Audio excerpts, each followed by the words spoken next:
ഇന്നൊരു ബ്രോക്കർ വന്നായിരുന്നു. ഒരു 1.5 കോടി രൂപയൊക്കെ തരാൻ പാർട്ടി റെഡിയാണ്. 4-5 സെന്റല്ലേ ഉള്ളു. അവർ പഴയ കെട്ടിടവും അവരിത് ഇടിച്ചു പൊളിച്ച് കളയും. സാറാടെ എനെക്കുറിച്ചോട് സംസാരിക്കേ. അവള് സമ്മതിച്ചാലും അമ്മ സമ്മതിക്കത്തില്ലെന്നേ. അമ്മയുടെ പേരിലല്ലേ പ്രോപ്പർട്ടി. അത് നേരാണ്. അതുകൊണ്ടാണ് ഇത് ഇപ്പോഴും ബാക്കി നിൽക്കണത്. ഇല്ലെങ്കിൽ മരിക്കണതിന് മുമ്പ് ഡയറയുടെ പപ്പ ഇതും വിറ്റ് തൊലച്ചാനെ. മുങ്ങിത്താണ്ട ബോട്ടിൽപ്പെട്ട പോലാണ് മമ്മേമോള് ഇപ്പൊ. ഇത് വിൽക്കല്ലാണ്ട് അങ്ങേര് വരുത്തി വെച്ച കടം വിട്ടാൻ വേറെന്താണ് വഴി? ഞാനിവിടെ വന്നപ്പോഴും ഇതൊക്കെ തന്നെയല്ലേ അവസ്ഥ. എനിക്ക് എന്നാ ചെയ്യാൻ പറ്റും? ചോണി ചായ തന്നെ സംസാരിക്കും. ഞാൻ സംസാരിക്കാം. എന്നിട്ട് നിങ്ങൾ രണ്ടാളും മമ്മയും കുട്ടി ഒരു വാടക വീട്ടിലോട്ട് മാറി. ഈ കച്ചവടം നടന്ന എന്റെ കുറച്ച് ബാധകളൊക്കെ തീർന്നു കിട്ടുമായിരുന്നു. ഓ അപ്പൊ അതാണ്. അല്ലാതെ മമ്മയോടുള്ള സിമ്പതി അല്ല. സ്വന്തം കാര്യം. അത് പച്ചക്ക് എന്നിട്ട് എന്താണ് ഇടങ്ങേറി. സാറാ ഫ്രിഡ്ജും തുറന്നു 2 പെഗ് മതി. ഇതിപ്പോ ഞാൻ കൊണ്ടുവന്നില്ലായിരുന്നെങ്കിലോ? ഇല്ലെങ്കിൽ ചെട്ടിയിലെ വാറിൽ പഠിക്കാൻ സാറിന് കാശ് ശീലായി.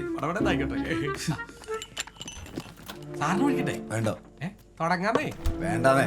അതുങ്ങ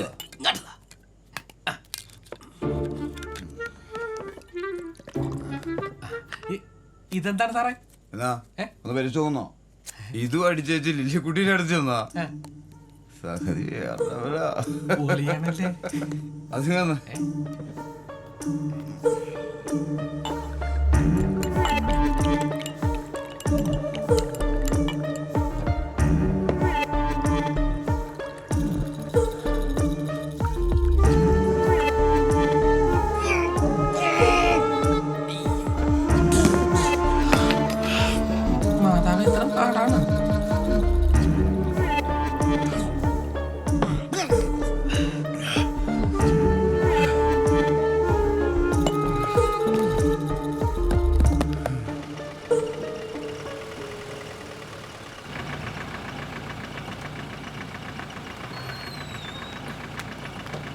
എന്നാ, ഗുഡ് നൈറ്റ്.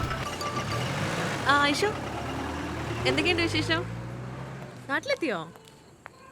ആണോ? ആഹാ, എന്തേലും കഴിച്ചോ? ഇല്ല മോളെ. അത് കഴിച്ചോ? അമ്മക്ക് എങ്ങനെയുണ്ട്? കുറവുണ്ട്. ഇവിടെ പറഞ്ഞ എന്നിട്ട് തിരിച്ചു പോകുന്നില്ലേ ദുബായിക്ക്? ഇല്ലെന്നേ, ഇനി നാട്ടിൽ തന്നെ കൂടാന്ന് വെച്ചു. ഒന്നുമില്ല, ആ ജോലി മടുത്തു. തീരെ ക്രിയേറ്റിവിറ്റി ഇല്ല. പിന്നെ എൻ്റെ യൂട്യൂബ് ചാനൽ ഇപ്പോൾ ഭയങ്കര ട്രെൻഡിങ്ങാ. ഐഷൂസ് വ്ലോഗ് നീ കാണാറുണ്ടാവൂല്ലേ? എനിക്കിപ്പോൾ ഭയങ്കര ഫാൻസാ. അതുകൊണ്ട് ഇതിൽ കോൺസെൻട്രേറ്റ് ചെയ്യാന്ന് വെച്ചു. ആവശ്യത്തിന് കാശ് നാട്ടിൽ നിന്ന് തന്നെ ഉണ്ടാക്കാം. പിന്നെ മിഥുൻ്റെ ചാനലിൽ ഫ്രീലാൻസിങ്ങും ഉണ്ട്. അത് നന്നായി. ഇനിയിപ്പോൾ നമുക്ക് ഇടയ്ക്ക് കാണാലോ. തീർച്ചയായും. നിന്റെ വിശേഷങ്ങൾ പറ. കുറേ ഉണ്ട്, അതൊക്കെ നേരിട്ട് കാണുമ്പോൾ പറയാം. ഞാൻ വിളിക്കാം നിന്നെ. Good night.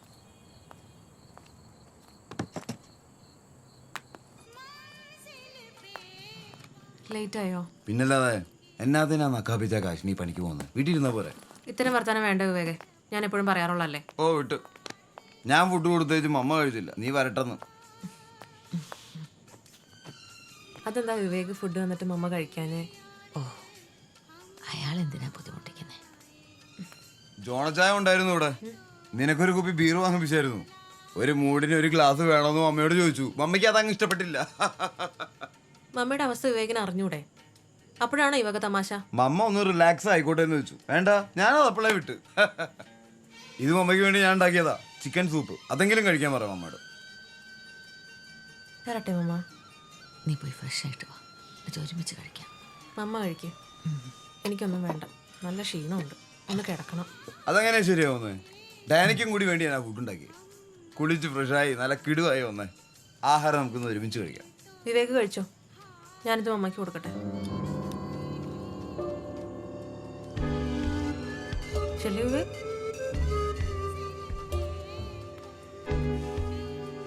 സോറി മമ്മ. എനിക്കവിടെ പ്രസൻസ് ഒട്ടും പിടിക്കുന്നില്ല മോളെ.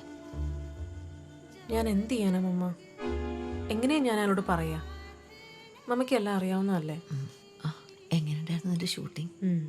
എന്ത് ഷൂട്ട്? ആസ് യൂഷ്വൽ, ഒരു ഡയലോഗ്. ശരി സാർ, യെസ് സാർ, അത്ര തന്നെ.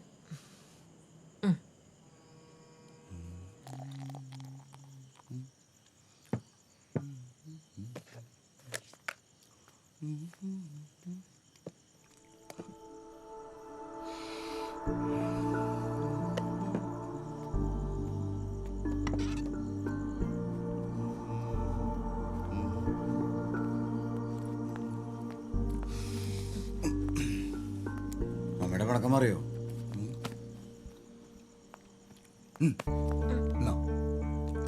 ഇത് കൂടി നിനക്ക് വേണ്ടി ഒഴിച്ച. എനിക്കൊന്നും വേണ്ട. ഏയ് ആ ഇതെന്നാ പരിപാടിയാ? കുളിച്ച് ഫ്രഷായി ഇതാ ഇതിട്ടുണ്ട്. എനിക്കൊന്ന് ഉറങ്ങണം. ഉറങ്ങിക്കോ, പക്ഷെ എന്റർടൈൻമെന്റുകളൊക്കെ കഴിഞ്ഞിട്ട്. ദേ, ഇന്ന് എനിക്ക് ഒന്നിനും വയ്യ. അങ്ങനെ പറഞ്ഞ എങ്ങനെയാ? 3-4 ദിവസമായില്ലേ പോയിട്ട്? അവിടെ എന്താ ഭാര്യ ഒന്നിനും സമ്മതിക്കത്തില്ലേ? അതൊരു വഴിപാടല്ലേ മോളെ? ഉം. അതുപോലാണോ നീ? You are something very hot. വേണ്ട, സുഖിപ്പിക്കണ്ട. എണീറ്റേ ചെല്ലേ, എഴുന്നേൽക്ക്. വിട്. ഇങ്ങോട്ട് എണീറ്റേ. വിവേക്, കുളിച്ച് ഫ്രഷായിട്ട് വാ. മടി. എന്നാ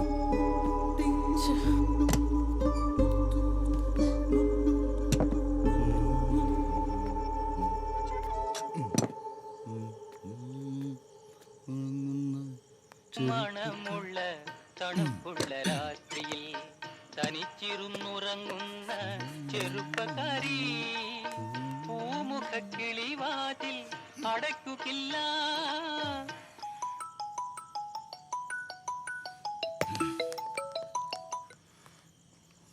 ഹലോ, വിവേകേട്ടൻ വല്ല ലേഹ്യം പുറത്ത് മറന്നു വെച്ചായിരുന്നോ? എന്നാ ലേഹ്യം അത്? മോളെടുത്ത് കഴിച്ച അവള് തൂറ്റലോട് തൂറ്റല. പാവത്തിന് ഇന്ന് ടോയ്ലറ്റിൽ നിന്ന് ഇറങ്ങാൻ നേരം കിട്ടിയിട്ടില്ല. അമ്മയ്ക്ക് നല്ല സംശയമുണ്ട് കേട്ടോ. വിവേകേട്ടൻ കഴിക്കുന്ന ലേഹ്യമൊക്കെ എന്നാത്തിനുള്ളതാന്ന് എന്നോട് ചോദിച്ചു.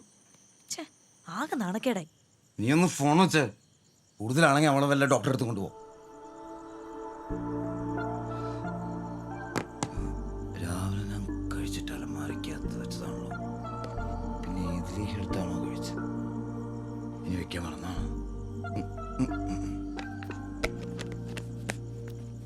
അടയ്ക്കുകില്ല കാമിനി നിന്നെ ഞാൻ ഉറക്കുകില്ല. മണമുള്ള തണുപ്പുള്ള കളിക്കില്ല വിവേക്, എനിക്ക് ഉറങ്ങണം. അതിനാണോ ഇപ്പൊ കുറിച്ച് ഫ്രഷായി സുന്ദരിയായി ഇങ്ങനെ വിരിഞ്ഞു നിൽക്കുന്നേ? ഈ പാട്ടൊന്ന് ഓഫ് ചെയ്യോ? എന്നും രാത്രി ഇത് തന്നെ. ഈ പാട്ടല്ലേ മോളെ നമ്മുടെ ഇൻസ്പിറേഷൻ.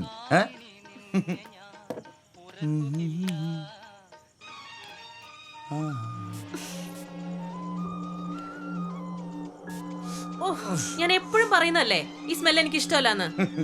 ഈ സ്മെല്ലാണ് എന്റെ ഫേവറേറ്റ് ഐറ്റം. നിനക്കതറിയാലോ. ഈ സ്മെല്ലും നിന്റെ ബോഡി സ്മെല്ലും കൂടി ചേരുമ്പോ അതാണ് അതിന്റെ കോമ്പിനേഷൻ. മതി, നിർത്ത് ഭ്രാന്ത്.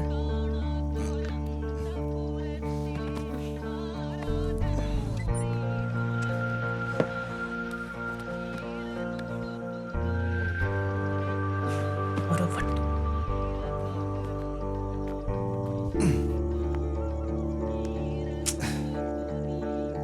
നിന്റെ ഈ കുറുമ്പാണ് എനിക്ക് കൂടുതൽ ഇഷ്ടം.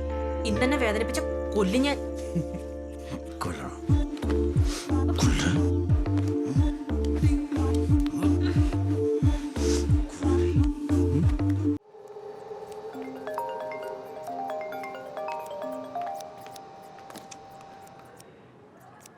ഹലോ ദിവ്യ, ഞാൻ വിവേകാനന്ദൻ. Hi sir. ദിവ്യയുടെ ഫാദറിന്റെ പേപ്പേഴ്സ് എല്ലാം റെഡി ആയിട്ടുണ്ട്. ഓ താങ്ക് യു സർ. എന്റെ പ്രത്യേക ഇൻട്രസ്റ്റിലാന്നേ പേപ്പേഴ്സ് എല്ലാം എത്ര പേര് ശരിയായത് അറിയാലോ? ആ അറിയാം, വളരെ ഉപകാരം സർ. ഞാനിപ്പോൾ പാർലറിലാണ്, കുറച്ച് ലേറ്റ് ആവും. നാളെ വന്ന് വാങ്ങിക്കാം. അത് ബൈപ്പാസിലല്ലേ പാർലർ? ഞാൻ എന്തായാലും ആ വഴിക്ക് വരുന്നുണ്ട്. പേപ്പേഴ്സ് എൻ്റെ ഉണ്ടാവും, നമുക്ക് അവിടെ വെച്ച് കാണാം. അതല്ലേ സൗകര്യം? അയ്യോ സാറിന് ബുദ്ധിമുട്ടാവില്ലേ? എന്നാ ബുദ്ധിമുട്ട്? നമുക്ക് കുറച്ച് സംസാരിക്കുകയും ചെയ്യാലോ. ലൊക്കേഷൻ അയച്ചാൽ മതി. Okay sir. ഈ ദിവ്യ ബ്യൂട്ടീഷ്യൻ. ഓ ദിവ്യ മുരളീധരൻ അല്ലേ? ഇരിക്കൂ, വിളിക്കൂ.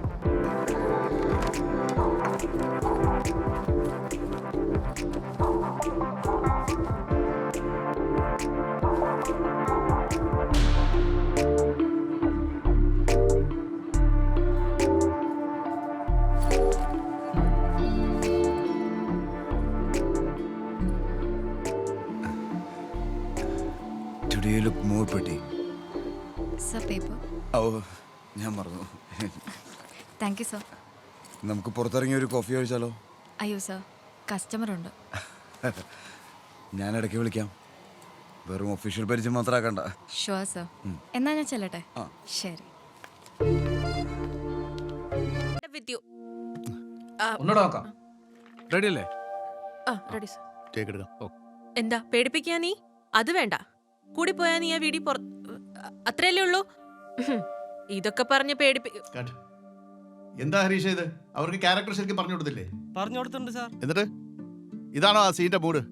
ഇതാണോ മോഡുലേഷൻ? ഇപ്പൊ തന്നെ എത്ര ടേക്കായി? ഹലോ, ആദ്യമായിട്ടാണോ ഡബ് ചെയ്യുന്നത്? അല്ല സർ, ചെറിയ ചെറിയ വോയിസ് ഒക്കെ ചെയ്തിട്ടുണ്ട്. അതെ, ഇത് ഹീറോയിനാ. നിങ്ങളുടെ വോയിസ് ഒന്ന് ടെസ്റ്റ് ചെയ്തേ ഉള്ളൂ. ഹരീഷേ, സാർ ഇത് ശരിയാവൂല. ആ തന്നെ വിളി. അല്ല സർ, ഞാൻ ഒന്നുകൂടെ ട്രൈ ചെയ്യാം. വേണ്ട വേണ്ട, ടൈം വേസ്റ്റ്. അതെ ഹരീഷേ, വേറെ വല്ല ചെറിയ വോയിസ് ഉണ്ടെങ്കിൽ അപ്പം നോക്കാം. ശരി സാർ. അവരോട് പൊക്കോളാൻ പറഞ്ഞു കേട്ടോ.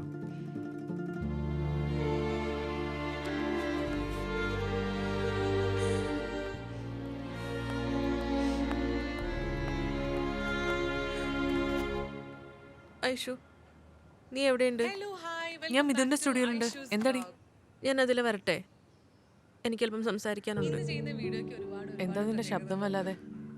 ആകെ അപ്സെറ്റാ. പറയാം. നീ ഫ്രീ ആണോ? ഇവിടെ തിരക്കാ. എന്നാലും നീ വാ, നമുക്ക് അപ്പുറത്തെ കോഫി ഷോപ്പിൽ ഇരിക്കാം. എങ്ങനെയാ പിടിച്ചെന്ന് എനിക്ക് അറിഞ്ഞൂടാ. എല്ലാരും കേൾക്കെ മൈക്കിൽ കൂടെ അയാൾ ഇൻസൾട്ട് ചെയ്തത്. പോട്ടടാ, വിട്ടുകളാ. ഒന്നും അങ്ങോട്ട് ശരിയാവുന്നില്ലല്ലോ ഐഷു. ഈ സമയം കൊണ്ട് വേറെ എന്തെങ്കിലും ജോലിക്ക് പോയാൽ മതിയായിരുന്നു. കോളേജിൽ പഠിക്കുമ്പോൾ മിസ് കൊച്ചിൻ, മിസ് കേരളയ്ക്ക് ബെസ്റ്റ് ഫോട്ടോജനിക് ഫേസ്, എല്ലാവരും കൂടെ ഇപ്പോൾ സിനിമയിൽ ഹീറോയിൻ ആവുമെന്ന് പറഞ്ഞ് പിരികേറ്റി. എത്ര ഓഡീഷന് പോയി, എത്ര പ്രൊഡക്ഷൻ കമ്പനിയിൽ കയറി ഇറങ്ങി. എത്ര നാളായി ശ്രമിക്കുന്നു. നടക്കൂലെന്ന് തോന്നിയപ്പോൾ നിവർത്തികേടുകൊണ്ടാ ഈ ചെറിയ റോളെന്നും പറഞ്ഞ് പോകുന്നത്. 500 1000 എന്ത് കിട്ടിയാലും എനിക്കിപ്പോൾ അത് വലിയ എമൗണ്ടാണ്. മമ്മയ്ക്ക് മരുന്ന് വാങ്ങിക്കാലോ. എൻ്റെ പേഴ്സണൽ കാര്യങ്ങൾ ഞാൻ ആരോടും പറയാറില്ല. നിന്നോടും പറഞ്ഞിട്ടില്ല ഇതുവരെ. ഒരുപാട് പ്രോബ്ലംസ് ഉണ്ട് ഐഷു. പപ്പ ഉണ്ടാക്കി വെച്ച കടങ്ങൾ, മമ്മയുടെ ചികിത്സ. ഇപ്പോൾ ഏറ്റവും വലിയ പ്രോബ്ലം വിവേക. ഏത് വിവേക്? അങ്ങനെ ഒരാളുണ്ട് എൻ്റെ ജീവിതത്തിൽ.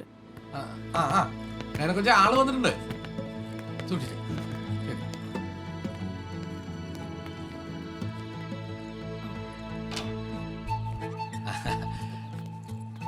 ഇതാണ് മോൾ ഡയാന.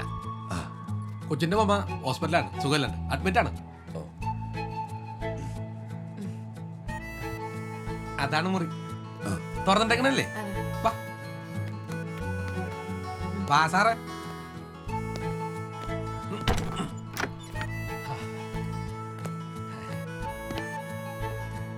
എല്ലാ സൗകര്യം ഉണ്ട് കേട്ടാ. ബാത്റൂം മാത്രം അപ്പുറത്താണ്.